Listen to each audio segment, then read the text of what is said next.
Teen turns down plea deal for 25 years and gets 65 years in prison instead. What's going on? This is My Life in the Shop. I'm your host, Donald Washington. I'm going to bring you guys a case out of Alabama. This teen, Lakeith Smith, he's 18 now. But when he was 15 in 2015, they're charging him as an adult. I want to talk to you guys about mass incarceration and how so many teenagers, children, are getting life. And you're being charged. They're giving him felony murder, burglary, and theft for a break-in. Him and 5 other teens are going to break in to a house. I'm going to bring you guys the full story. This is My Life in the Shop.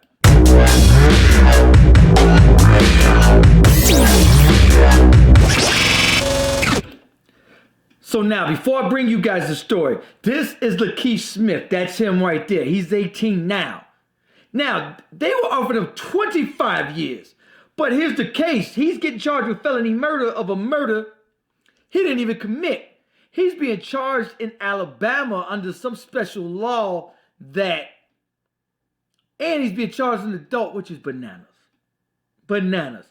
I did a story where a guy, his girlfriend's daughter, he beat her so bad, one of her organs ruptured and the daughter died, and he was allegedly sexually abusing the little girl. He only got 25 years. This 15-year-old boy is about to do 65 years. Now, the 16-year-old Adante Washington was the one killed. Dante Washington was with him. Him and 4 other, his homies are going to break into a house, and when they come out, the police are going to start chasing them.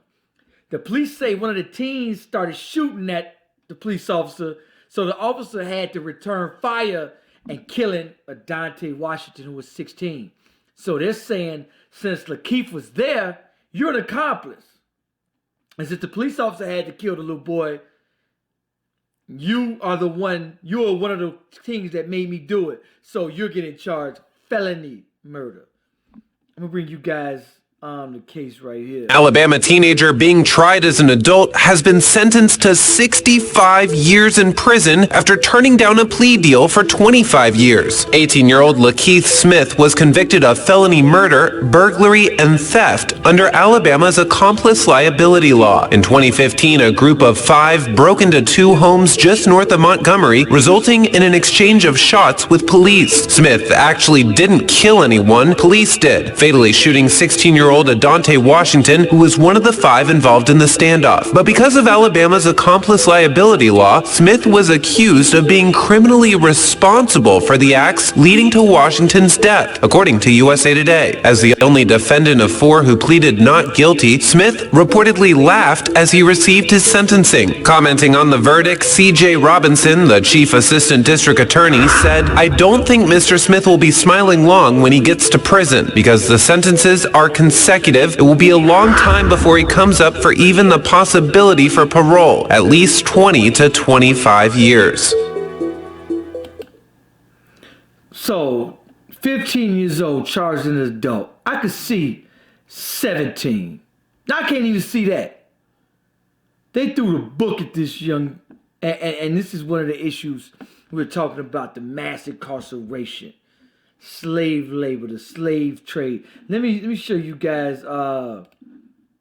him in court. This is him in court. And look at him. This is Alabama, teenager, tried as an adult. In a 2-day trial, and this is one of the things that I'm talking about. Once you can't afford a lawyer, you get some public defender and only a 2-day trial. That's it, 2 days. Convicted of felony murder. Now, felony murder is when you're in the act of a felony and you maliciously kill someone. But it wasn't even him that killed somebody. The cop did. He did not kill Adante Washington, 16 in Montgomery, who was a part of a group of 5. All they was doing is theft. I want to bring you guys on court issues of these deaths. Smith was accused of being criminally responsible in the act. Alabama's accomplice laws, which makes him legally liable. Let me tell y'all something. If y'all live in them red states, get out. Get out of them red states. They would throw the book at you. And 12, you get charged an adult. They charging our children at 12 adult. He should have. It's people out there that get murdered 3. Manslaughter. He should have got one of them. He's 15 years old. I want to talk to you guys about why these teens are breaking into homes. What are we going to do as a community to change this type of behavior? Are we going to watch our teens throw their lives down the drain? It is a matter of life and death. It's either unify or die. This is a perfect example of it. I talk about this on my show all the time. Unify or watch our teens die. He was breaking into homes because he can't go down the street. Well, he ain't even 15. He ain't even old enough to work yet. It's not even old enough to work. However, we keep taking all of our money and spending it out of our communities. We spend 98% of our money outside the community.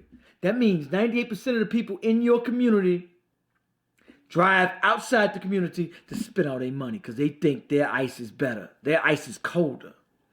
You need to go outside your community to shop instead of shopping in the businesses in your own community. So therefore, those businesses in your community can hire children like this and they won't have to rob houses. We keep talking about the problem. I could talk about mass incarceration all night. But the state laws got these children trapped.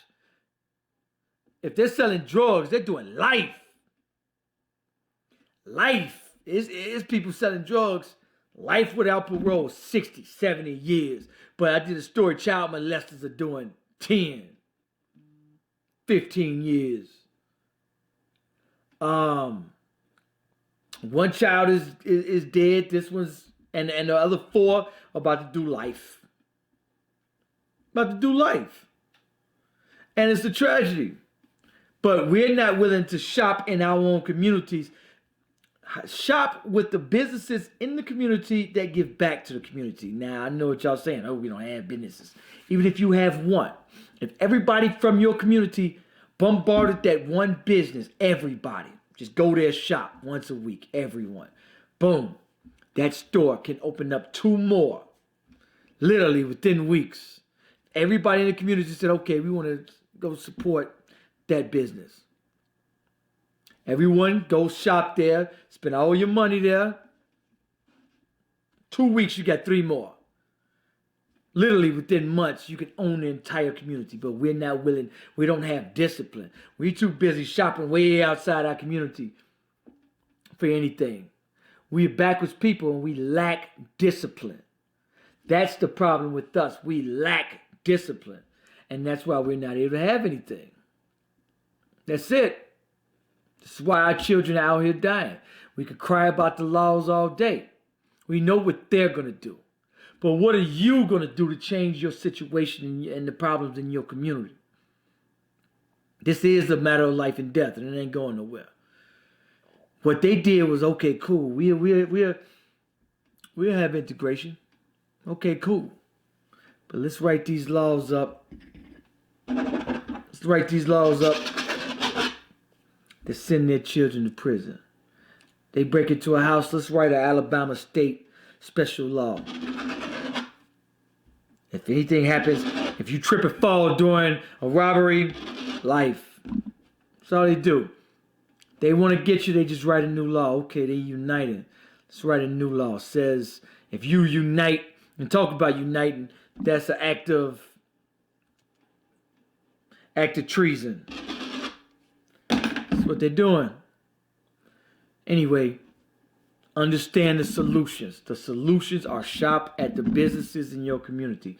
Create your own business. If you do not own a business right now, create one, start one, whatever it is. I don't care if it's even selling t-shirts, if it's selling socks, shoes, clothes, and support each other. If you see somebody, help them. Support them any way, shape, form, and fashion. Speaking of supporting, go to Amazon and watch the Chicago Way documentary. Very good documentary on Chicago corruption, violence, and gangs. This documentary is one directed by me. Watch the documentary. I'm gonna put it in the description box so everybody can click on it. It's free with Amazon Prime. Make sure you like, subscribe. Let me know what you think about this video. Peace, peace.